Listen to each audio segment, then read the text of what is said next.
Buenos días, hoy vamos a hablar de WebRTC. Le vamos a dedicar un poco la sesión de hoy a hablar de este protocolo. WebRTC se está convirtiendo en un protocolo muy importante porque permite realizar videoconferencias y en general transmisión de datos, no solamente de audio y vídeo, pero bueno, fundamentalmente se usa para videoconferencia, audio y vídeo, directamente entre navegadores. Aunque veremos que esto de directamente no es exacto. En realidad vamos a necesitar algunos otros elementos de red. Pero la idea es que un navegador pueda comunicarse con otro y establecer una videoconferencia mediante un protocolo estándar, no un protocolo que sea propio de una aplicación y que solamente esa aplicación interopere, sino que en principio la idea de WebRTC es que cualquier navegador interopere con cualquier otro navegador. Luego veremos también algunos matices a esto, pero en líneas generales convertimos el navegador en la base para construir aplicaciones de comunicación multimedia. Algunos detalles interesantes sobre WebRTC. Bueno, primero lo que significa. El protocolo está diseñado en realidad para comunicaciones en tiempo real, por eso se llama Web Real-Time Communication, comunicación en tiempo real en el web. La aplicación más clara, como os comentaba, es la transmisión de multimedia y fundamentalmente las videoconferencias. Pero en realidad me sirve para cualquier comunicación de datos, digamos que más o menos con requisitos de tiempo real, entre navegadores. Por eso, como veis ahí en el segundo punto de la transparencia, nos habla de intercambio arbitrario de datos entre navegadores, que es en realidad para lo que está hecho el protocolo. Lo que ocurre es que, como veremos también dentro de un poco alrededor de él, se han incluido varias cosas que están específicamente diseñadas para poder realizar videoconferencias. El protocolo ha sido promovido por varias empresas, fundamentalmente Google, en el lugar donde se estandarizan muchas de las cosas de Internet, el IETF, y bueno, a partir de ahí pues ha habido otras empresas y otras organizaciones que se han unido, entre ellas Mozilla, que básicamente, como sabéis, entre Google y Mozilla pues tienen prácticamente todos los navegadores que se usan hoy en día en Internet. La primera implementación que se pudo considerar, o sea que la gente podía utilizar para jugar con ella, es de Ericsson del año 2011. Por tanto, veis que el protocolo tampoco es muy antiguo, tiene unos 10 años ahora mismo, aunque ha ido avanzando bastante en los navegadores, sobre todo en los últimos 4 o 5 años, y desde hace probablemente unos 3 años se puede dar por supuesto que casi cualquier navegador que tiene la gente desplegado, si es ligeramente reciente, va a soportar la API necesaria para poder tener aplicaciones WebRTC. En parte, gracias a su éxito en los navegadores, WebRTC se ha añadido también a otro tipo de aplicaciones. Por ejemplo, WhatsApp lo utiliza en ciertos momentos. En realidad el protocolo es genérico y no hay nada en él que indique que tiene que ser ejecutado en un navegador. De hecho, hay implementaciones en distintos lenguajes de programación que no son los lenguajes que normalmente te encuentras en un navegador, que como sabéis es JavaScript. Es de esperar que en los próximos años, gracias al éxito que está teniendo en navegadores, se vaya extendiendo más su uso a aplicaciones en otros ámbitos. Y para probarlo, pues tenéis un par de sitios en los que podéis jugar muy fácilmente: meet.jit.si, que es un sitio en el que puedes hacer videoconferencias directamente, y app.tc, que está más pensado para desarrolladores. En realidad es un conjunto de aplicaciones basadas en JavaScript que puedes desplegar para jugar con WebRTC. Que también tienes una demo online y demás, pero bueno, para probarlo probablemente Jitsi es más fácil y app.tc es más para jugar con él como desarrollador. ¿Por qué queremos WebRTC? ¿Para qué nos sirve? ¿Qué hueco viene a rellenar? Bueno, pues en principio la idea de WebRTC es poder utilizar, como decía antes, el navegador para intercambiar datos en tiempo real y en particular para hacer transmisión multimedia. Esa transmisión multimedia en general la queremos hacer entre pares, no cliente-servidor, porque, como ya hemos visto, cuando hemos estado echando cuentas en distintas partes de la asignatura, en general los tiempos vienen muy justitos y no me da tiempo a enviar los datos de multimedia a un servidor y que ese servidor me lo retransmita a mí, o al menos, si me puedo evitar ese tiempo, mucho mejor. Por otro lado, también ese servicio, cuando estoy teniendo un servidor por medio, pues escala mucho peor, porque el servidor tiene que poder atender a todos los clientes que estén funcionando en ese momento. Sin embargo, si consigo que los clientes se comuniquen los datos entre ellos, pues en principio el sistema va a escalar mucho mejor, aunque también, como veremos dentro de un momento, pues tiene sus problemas. Para que WebRTC sea práctico, tiene que incluir, por lo tanto, el que los navegadores puedan comunicarse directamente entre ellos, enviarse directamente datos. Pero vivimos en un mundo con NAT y con cortafuegos que impiden la comunicación directa de los elementos terminales de la red, por ejemplo, de los navegadores. Por eso el protocolo ha tenido que incluir también una parte muy importante destinada fundamentalmente a atravesar los NATs o los cortafuegos, o sea, a permitir que los navegadores se puedan comunicar entre sí, aunque estén detrás de dispositivos que están diseñados fundamentalmente para que no se pueda comunicar nadie del exterior con ellos. Ahora lo veremos en un momento con un ejemplo. También ha habido que incluir seguridad, porque al final hoy día en Internet el modelo de ataque o los modelos de ataque son muy variados y en general no puede suponer que ninguna cosa que se mande por Internet no haya alguien escuchando sobre ella, y entonces lo que se ha incluido es fundamentalmente cifrado de todo lo que se hace con el protocolo, o de gran parte de lo que se hace con el protocolo, incluido la transmisión de audio y vídeo, incluida también la transmisión de la información de las sesiones, al menos en parte. WebRTC también ha tratado de resolver el problema de la, digamos, universalidad, o sea, que funcione tal cual en cualquier dispositivo sin mayores historias. No hacen falta cuentas, no hace falta nada más que tener un navegador. Como veremos ahora en un momento, como podéis ver cualquiera si vais a Jitsi, por ejemplo, pues la idea es simplemente me conecto y funciona, no hay que hacer nada más. Y se pretende también que sea flexible. En realidad WebRTC es solo un protocolo. Se pueden construir muchos tipos de aplicaciones por encima del protocolo. Y la idea es que soporte todas ellas. La aplicación más típica, pues es, como comentaba, la videoconferencia, pero en realidad puedo utilizarlo, pues, por ejemplo, para hacer streaming si me interesa, o para tener mezclas de envío de vídeo y datos, por ejemplo, si estoy en, no sé, en videojuegos. La idea es convertir el navegador en una plataforma mucho más potente. Vamos a ver un pequeño esquema que nos sitúe un poco en qué tipo de sistemas estamos hablando. Como decía antes, lo que estamos buscando es la comunicación directa entre navegadores. Entonces vamos a suponer que tenemos un navegador en alguna parte de Internet. Vamos a llamarlo navegador A. Y tenemos otro navegador en alguna otra parte de Internet. Vamos a llamarlo navegador B. Lo que queremos es que los dos se comuniquen. Entonces, en el caso más sencillo, pues simplemente este tendrá que localizar la dirección de este, o sea, el navegador A tendrá que localizar la dirección del navegador B y le podrá empezar a enviar paquetes.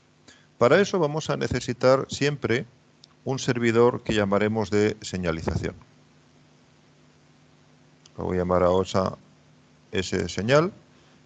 Ese servidor de señalización va a ser el punto de Internet donde el navegador A y el navegador B se van a encontrar. En realidad, yo podría no tenerlo. Podría intercambiar las direcciones de A y B de alguna otra manera, y el protocolo lo permite. Imaginaros, por ejemplo, que en el navegador A yo lo único que necesito al final es conocer la dirección, el puerto y la dirección IP del navegador B, pues el navegador B me lo envía de otra manera. Por ejemplo, porque me manda un mensaje, no sé, con cualquier servicio de mensajería, con esos datos, y yo los incorporo en mi navegador y entonces directamente podemos empezar a hablar. Lo que ocurre es que en la mayoría de los casos en Internet, pues por un lado eso no va a ser suficientemente práctico, y por otro lado, de todas formas, la aplicación va a residir en alguna página, en algún sitio en Internet. Ese mismo sitio es el que se puede utilizar como señalización. Pero esa última parte la veremos dentro de un momento. Entonces, digamos que por motivos fundamentalmente prácticos y de conveniencia, en general voy a tener un servidor de señalización. Y lo que va a hacer el navegador A cuando empiece, voy a poner en otro color, es hacer una petición básicamente diciendo quiero tener una comunicación. Y normalmente va a indicar algo en ese mensaje indicando con quién quiere hablar o dónde quiere hablar. En el caso de WebRTC normalmente decimos dónde queremos hablar, una sala. Entonces aquí va a indicar quiero hablar en la sala 1, por ejemplo. Si el navegador B quiere hablar con él, en algún momento tendrá que comunicarse también diciendo quiero hablar en la sala 1. Al fin y al cabo, A y B tienen que tener algo en común. Es un poco como en el mundo físico, si me quiero encontrar con alguien, pues tengo que tener alguna referencia para saber dónde me tengo que encontrar. En este caso, la referencia sería el nombre de la sala. Repito que esto se puede hacer de otras maneras, pero es la forma más habitual en el mundo WebRTC. Cuando el navegador B, le dice al servidor de señal, yo también quiero estar en la sala 1, el servidor de señal se da cuenta de que hay dos peticiones para estar en la sala 1 y por lo tanto le envía de vuelta a cada una de ellas, le envía los datos para que puedan comunicarse con el otro. Veremos que eso, parte de este intercambio, en realidad se va a realizar utilizando el protocolo SDP, que ya conocemos. Pero por ahora baste con decirnos que aquí va a ir los datos del navegador B y aquí van a ir los datos del navegador A. Y a partir de este momento, el navegador A tiene los datos del navegador B, el navegador B tiene los datos del navegador A, y cuando me refiero a datos, me refiero a su dirección IP y el puerto donde está escuchando el navegador A y la dirección IP y el puerto donde está escuchando el navegador B. Por lo tanto, el navegador A y el navegador B tienen lo necesario para empezar a enviarse paquetes uno a otro y se van a enviar ya paquetes de la videoconferencia. En este sentido y en este sentido. Y como ya hemos visto además, normalmente van a utilizar UDP para ello. Porque ya hemos visto las ventajas de UDP frente a TCP para enviar los paquetes de la transmisión multimedia. Estos datos son esos que comentaba que puede ser cualquier tipo de datos con requisitos de tiempo real que tengan que enviarse los navegadores directamente entre ellos. Pero de nuevo, en el caso concreto de una videoconferencia, pues serán fundamentalmente, claro, audio y vídeo. La parte fundamental de este protocolo, por lo tanto, es, al final lo que quiero es enviar estos paquetes de aquí abajo. Todo esto que he hecho aquí arriba es únicamente para preparar el envío de esos paquetes. Por lo tanto, vamos a tener como dos partes en el protocolo. Una, el envío de todo esto. Envío de paquetes de videoconferencia entre los navegadores que participen en la videoconferencia. Y por otro lado, todo esto, que va a ser la preparación de la videoconferencia. Y la preparación de la videoconferencia también, como vamos a ir viendo, va a tener como dos partes distintas. Una de ellas es, lo voy a poner por aquí en otro color, el intercambio normalmente con SDP de estos datos una vez que los he conseguido, o sea, cómo conectar con la otra parte y sobre todo qué datos necesita pues, para audio y para vídeo, porque aquí he puesto muy fácilmente IP de puerto, pero puede ocurrir que, por ejemplo, tenga una transmisión de audio y otra de vídeo, cada una con su puerto diferente. Bueno, pues todo eso será el intercambio de datos de la sesión, para indicar claramente pues cómo quiero o cómo espero que la otra parte me envíe los datos y cómo se los voy a enviar yo a ella. Y tendré que tener también una parte en el caso de que no pueda hacer esta comunicación directamente. Porque aquí he pintado muy fácilmente, tengo los datos del puerto y la dirección IP y directamente me comunico entre ellos. Eso lo puedo hacer si los dos ordenadores, donde están el navegador A y el navegador B, los tengo conectados a la Internet pública sin ningún tipo de restricción. O sea, sin NATs, sin cortafuegos, sin nada. Cualquier ordenador desde fuera de Internet desde fuera de su red se puede conectar a ellos. Pero esa no es la situación normal. Por eso voy a necesitar, en general, una primera etapa donde los dos ordenadores, los dos navegadores hagan cosas para poderse conectar. Voy a poner un pequeño esquema para aclarar qué quiere decir eso de los dos ordenadores tratan de hacer cosas para poderse conectar. Vamos a ver. Vamos a volver a poner el mismo esquema de antes, el del principio, donde en realidad recordar lo que yo tenía es un ordenador donde tengo el navegador A que se va a conectar con otro ordenador donde tengo el navegador B. Bien, yo en principio había dicho, bueno, pues simplemente se conectan al servidor de señalización, que lo voy a poner por aquí, y el servidor de señalización les va a permitir comunicarse o intercambiar, perdón, los datos de la sesión, para luego poderse comunicar directamente. En el mundo real, lo más normal es que estos dos ordenadores estén detrás de un cortafuegos o detrás de un NAT. Podemos modelarlo las dos cosas como si fueran algo que les impide salir a Internet, digamos un NAT. Entonces, claro, el NAT al final lo que va a impedir es que nadie de fuera de la red se conecte hacia dentro de la red. Recordar que esa es una de las consecuencias de poner un NAT, y si tengo un cortafuegos, pues claro, está diseñado específicamente para que nadie de fuera se conecte a nadie de dentro. Pero recordar un poco cómo funciona esto desde el punto de vista de los protocolos. Y me voy a pintar por aquí ahora otro servidor distinto, y ahora dentro un poquito veréis por qué. En general, desde dentro de la red NAT, este navegador va a poder comunicarse con cualquier parte de la red de Internet pública. El NAT normalmente está configurado así. Es lo que pasa en nuestras casas. Tenemos un router que nos hace de NAT, y recordar que lo que hace es todos los ordenadores que puedas tener en tu casa están todos conectados mediante, por ejemplo, la red Wi-Fi de tu casa al router, y el NAT lo que hace es utilizar una única dirección IP pública para todos ellos. Esa dirección es válida en la Internet pública, y dentro de tu casa tú tienes otras direcciones, vamos a llamarlas IP1, IP2, IP3 e IP4, para todos los dispositivos que tienes dentro de tu casa. Todos ellos se conectan mediante el NAT y todos salen con una única dirección pública. Claro, cuando el navegador A se conecta a un servidor cualquiera en Internet, por ejemplo, mediante HTTP o HTTPS, pues en principio el NAT lo deja pasar sin ningún problema, y a la vez que hace eso, prepara que el servidor le pueda responder, porque si no la comunicación no se podría realizar. Por lo tanto, el NAT va a dejar pasar los paquetes que vienen desde ese servidor. Y por lo tanto vemos que sí que tenemos una manera en realidad de recibir datos desde fuera de Internet, y lo estamos haciendo cada vez que nos comunicamos con un servidor. A partir de aquí, del NAT, los paquetes van a tener la dirección de destino, perdón, la dirección de origen, IPPUB, y por lo tanto este servidor va a saber que tiene que responder a la dirección de destino IPPUB, la dirección pública de tu NAT.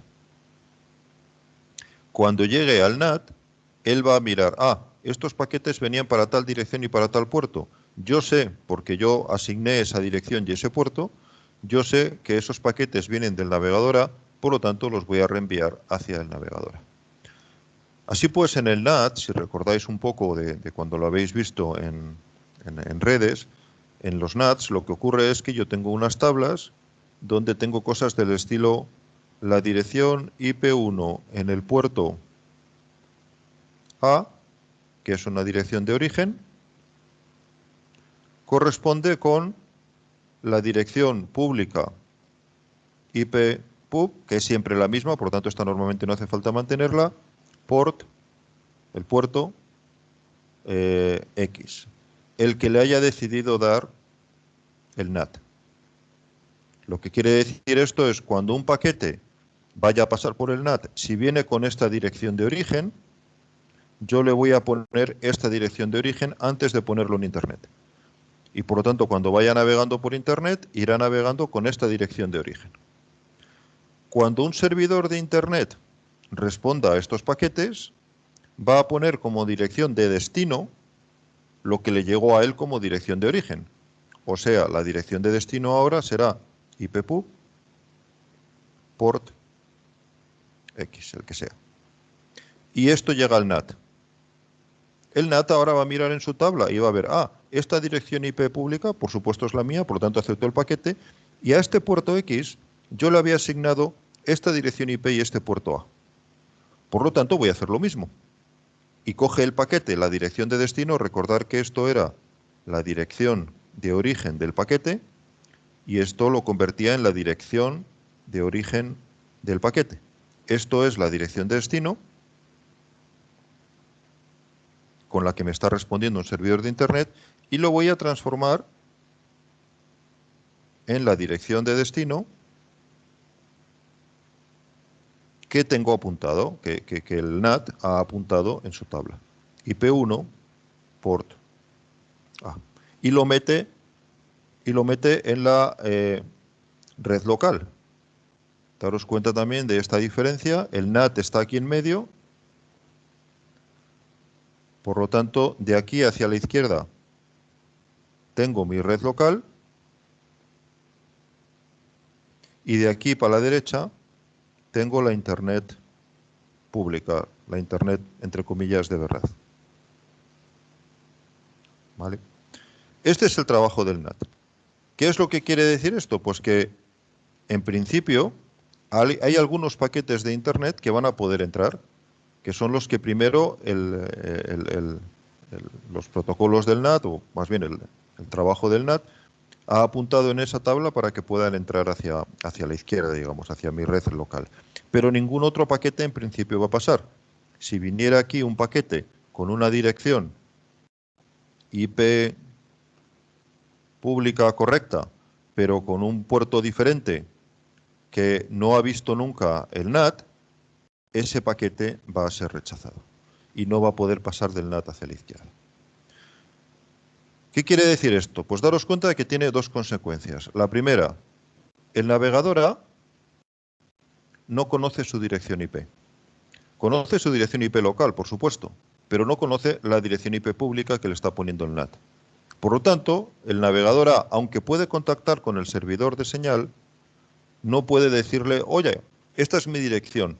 Recordar que en el esquema que hemos visto antes, el navegador A comenzaba contactando con el servidor de señal, dándole su dirección IP y su puerto para que se la pudiera dar al navegador B. Sin embargo, en este esquema, el navegador A no conoce su dirección IP y su puerto, por lo tanto no se la puede dar al servidor de la señal. Pero segundo, aunque las conociera, no podría, en general, dárselas al servidor de señal de forma que el navegador B las pudiera utilizar, porque el navegador B enviaría paquetes que se estrellarían contra el NAT, salvo que esa dirección que le diera navegador A al servidor de señal de alguna manera hubiera sido autorizada por el NAT. Para poder conseguir que el navegador A, por un lado, tenga direcciones que sirvan para el servidor de señal y por otro lado, para que esas direcciones le sirvan al navegador B para poder enviarle paquetes, es para lo que vamos a utilizar los protocolos STUN y TURN que veremos dentro de un momento y que ya habéis visto en algunos otros momentos, pero vamos a ver aquí en lo que nos interesa para esta asignatura. Y esta es la primera fase donde os comentaba, lo primero que va a tener que hacer WebRTC es asegurarse de que el navegador A y el navegador B se pueden comunicar. Una vez que el navegador A y el navegador B, gracias a estos protocolos, se puedan comunicar, y volvemos ahora al esquema de arriba, y repito que esta sería esta primera fase que tenía marcada aquí arriba en verde, una vez que haya conseguido que se puedan comunicar, pasarán a intercambiarse datos mediante SDP. Y esos datos serán ya la forma como los dos tienen para comunicarse, cómo especifican la sesión, cómo especifican los datos de audio, de vídeo, etcétera, para poder intercambiar datos. Y por último, en esa tercera fase ya es cuando de verdad empezará la videoconferencia mediante UDP. Por lo tanto, con esto he tratado un poco de mostrar cuáles son los problemas que vamos a tener que resolver. Y repito, primero establecer unos datos de red y una comunicación de red adecuada. Segundo, intercambiar datos de sesión. Y tercero, intercambiar ya los datos de la videoconferencia.